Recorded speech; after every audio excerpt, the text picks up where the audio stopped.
अवामी मकबूलियत के फैसले करने के लिए एक राह अमल बनाने की जरूरत है। हुकूमत को क्या करना पड़ेगा? आप देखिए ना जी, सारे बैंक पाकिस्तान में प्रॉफिट है, अरबों रुपया कमा रहे हैं मुनाफा, नेशनल बैंक लॉस में। 35 साल से आप हुकूमत कर रहे हैं, आपको यही नहीं पता कि पाकिस्तान के मसाइल क्या हैं? आज आपको ये याद आ रहा है 14 महीने हुकूमत करने के बाद? पाकिस्तान को एक बड़े चार्टर ऑफ इकोनॉमी की जरूरत है। आपने कहा जी हुकूमत क्या करे? हुकूमत सिर्फ शर्म करे। आप मुझसे पूछेंगे कैसे? जैसे आप 35 साल बनाते हैं, मैं 20 साल बना देता हूँ। 10 साल केपी में रहे, 4 साल पंजाब में रहे, 14 साल हो गए, 4-5 साल वो मरकज में रहे, 20 साल हो गए। भाई ये फैसले कोई एक हुकूमत नहीं कर सकती, ये बात आप समझें।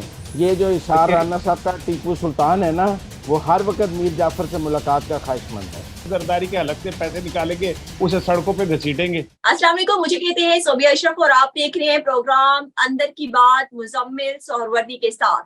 आज एक बार फिर ख्वाजा आसिफ साहब जो है वो असेंबली के फ्लोर पे अपने रवायती अंदाज में खुल के सामने आए और आज उन्होंने काफी ज्यादा पॉइंट्स रेज किए हैं।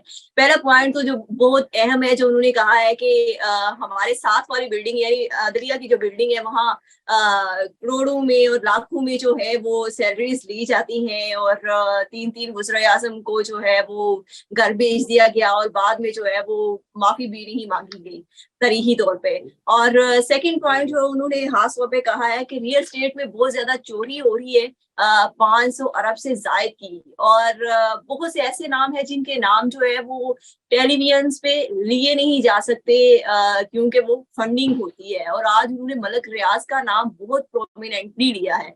तो मजीद इसके हवाले से अंदर की क्या अपडेट्स है, हुकूमत की क्या स्ट्रेटेजी है, वो आज हम बात करेंगे इसी हवाले से। अस्सलाम वालेकुम मुजम्मिल साहब। अस्सलाम वालेकुम साराना हाँ, साहब।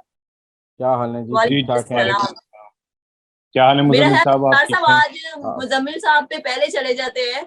मुजम्मिल साहब बताएं आज जरा ख्वाजा आसिफ साहब ने जो पॉइंट रेज किए हैं और बड़ी धुआंधार तकरीर की है असेंबली के फ्लोर पे।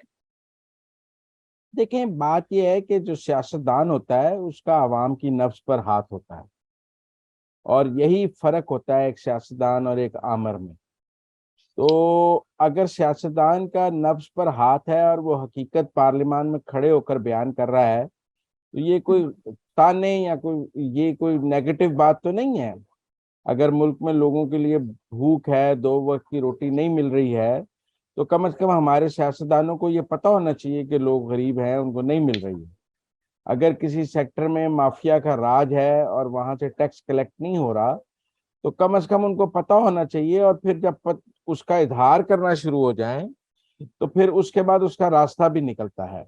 लेकिन जब तक आप मिट्टी पाओ और उस पर गुफ्तगू नहीं करने की इजाजत होगी, देखें उसका जिक्र ना करें, ये ना करें, तो मैं समझता हूँ बात हल की तरफ भी नहीं निकलती है। 2 सेक्टर्स की बात की है उन्होंने, बड़ी स्ट्रेट बात की है, रियल स्टेट पे और जो सिगरेट पे।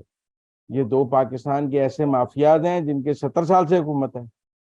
मैं ये नहीं कह रहा कि आज हुकूमत है, पिछले दौर में थी, अलकादिर नहीं, उससे पीछे भी थी, उससे पीछे भी थी, उससे पीछे भी थी। और इनको एमनेस्टी भी हमेशा मिलती रहती है। इस बजट में भी इनको एमनेस्टी मिली है, जिस पर इतराज हो रहा है कि आप $1 लाख तक लाएं और उसके प्लॉट ले लें तो कोई आपसे पूछेगा नहीं। वो एमनेस्टी है ना जी, रियल स्टेट को। पाकिस्तान के जो खसारे के इदारे हैं, जिनमें PIA, steel mill, railway, banks, आप देखें ना जी, सारे बैंक पाकिस्तान में प्रॉफिट है, अरबों रुपया कमा रहे हैं मुनाफा, नेशनल बैंक लॉस में। ये सरकार का काम ही नहीं है बैंक चलाना। एक स्टेट बैंक होना चाहिए मॉनिटरिंग के लिए। तो मैं समझता हूँ कि मैं तो ऐसे देखता हूँ कि मुस्लिम लीग नून के अंदर या मौजूदा पीडीएम की गवर्नमेंट के अंदर एक खुद एहतसाबी मौजूद है, और वो हकीकत से को बयान कर रहे हैं कि ये मसाइल हैं पाकिस्तान के। हल हो रहे हैं या नहीं हो रहे, मैं इस पर अब बात करने की जरूरत ही नहीं। नहीं हल हो रहे हैं। इस बजट में भी रियल स्टेट से टैक्स लेने का कोई रास्ता नहीं निकल सका। इस बजट में भी ट्रेडर से टैक्स लेने का कोई रास्ता नहीं निकल सका। इस बजट में भी सिगरेट वालों से टैक्स लेने का कोई रास्ता नहीं निकल सका। इस बजट में भी हम जो फाइलर और नॉन फाइलर की बहस में मौजूद फंसे हुए हैं। लिहाजा जो मसाइल हैं वो अपनी जगह मौजूद हैं, लेकिन पहले ऐसी तकरीरें ऑपोजिशन करती थी, गवर्नमेंट उनका जो दिफा करती थी, लेकिन अब गवर्नमेंट भी ये बात कर रही है। पाकिस्तान को एक बड़े चार्टर ऑफ इकोनॉमी की जरूरत है। पाकिस्तान ने बहुत से अनपॉपुलर डिसीजंस करने हैं। वो डिसीजंस मकबूल फैसले नहीं है, गैर मकबूल फैसले करने हैं, और वो फैसले किसी कौमी इत्तेफाक राय के बगैर मुमकिन नहीं है। मसलन मैं आपको मिसाल देता हूँ कि 2 दफा पाकिस्तान में हमने स्टील मिल बेचने की कोशिश की है। एक दफा हमें इफ्तिखार चौधरी साहब सुप्रीम कोर्ट पड़ गया, दूसरी दफा तहरीक इंसाफ के असद उमर साहब वहां पहुंच गए और उन्होंने कहा एक भी बंदे को फारिग नहीं होने दिया जाएगा, हम इसको चलाकर दिखाएंगे। भाई नहीं चला सके आप भी, आपको ले ऑफ करना चाहिए, कोई प्राइवेट बंदा आएगा वो उसको चला लेगा आके। तो इसलिए मैं ये समझता हूँ कि बातें ठीक हैं, चाहे पशेमानी की हैं, चाहे शर्मिंदगी की हैं, रास्ता नहीं निकल रहा है, मसाइल मौजूद हैं, लेकिन कम से कम खुलकर मसाइल का इतराफ तो करें।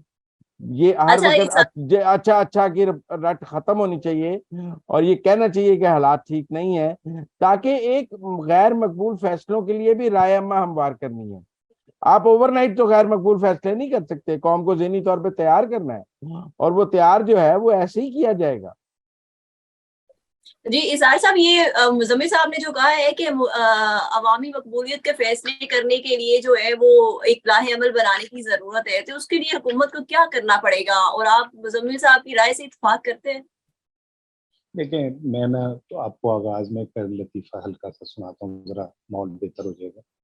एक हॉकी मैच में ना जब ब्रेक ऊंचा हुई तो बोलें जरा। खिलाड़ी, हॉकी मैच में ना जब ब्रेक हुई तो खिलाड़ियों ने अपने एक खिलाड़ी को पकड़ के कहा, यार तूने अपनी तरफ 3 गोल कर दिए। तो उसने कहा हम्म, वो मैंने करन नहीं देंगे सन सामने वाले।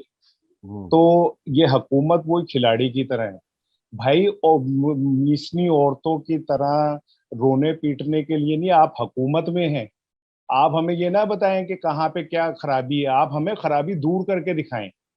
पिछले 35 साल से आप लोग हुकूमत हुकूमत में हैं। ये ख्वाजा आसिफ कोई अभी काका मुन्ना अभी नहीं आए हैं हुकूमत में, जो आज आके वो बता रहे हैं कि ये खराबियां हैं और ये बीमारियां हैं इस सोसाइटी के अंदर।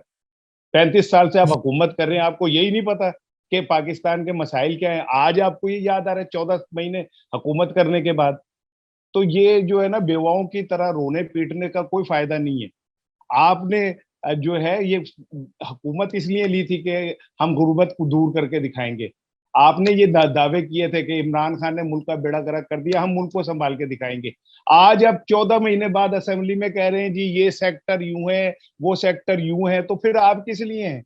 अगर आप इन्हें ठीक नहीं कर सकते और आप सिर्फ हमें ये बता रहे हैं 35 साल बाद की ये खराबियां हैं, तो फिर आप 35 साल क्या करते रहे? क्या किया आपने?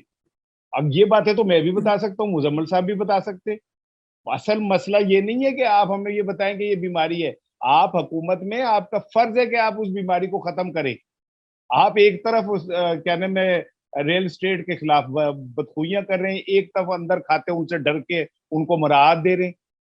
तो ये दो अमली जो है, ये इसका क्या, आपने कहा हुकूमत क्या करे? हुकूमत सिर्फ शर्म करे और कुछ ना करे, शर्म करे कि वो बजाय इसके कि हमें ये बताती कि हमने इनके खिलाफ ये एक्शन ले लिया है, वो हमें ये बता रही है कि ये बड़े डाडे ने असं इन्हों के खिलाफ एक्शन नहीं ले सकते।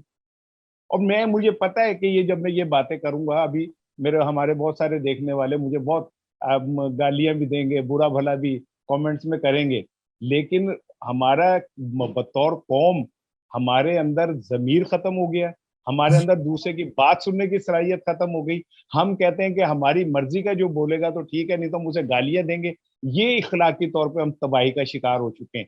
तो मैं ये समझता हूँ कि ख्वाजा आसिफ साहब हो या कोई भी हो, छोड़ दें अभी इस बात को कि जी रियल स्टेट फला है फला है। हमें तो भाई आप हम अमल करके दिखाएं, हमें आप बुझारतों में ना डालें, कौम को बताएं कि आपने इनके खिलाफ क्या एक्शन लिया है। खाली पर इस होम्योपैथिक सब इस हुकूमत से बात कोई की तो फायदा नहीं। दाद देना, आज इन्होंने मलक रियाज का नाम लिया है। उन्होंने कहा बड़ी है कि बात है 90 जी। 190 वाह मिलियन वाह की जो वाह, हुई उनके है उनके इसमें तो वो गले भी में शामिल है। कितनी बहादुरी दिखा दी माशाल्लाह। मैं तो हैरान हो गया इस बात पे। वाह वाह वाह वाह वाह, क्या बहादुरी दिखाई के नाम ले दिया। तो करें ना उनके खिलाफ एक्शन, असल में मलक रियाज हो इशारा या कोई भी हो।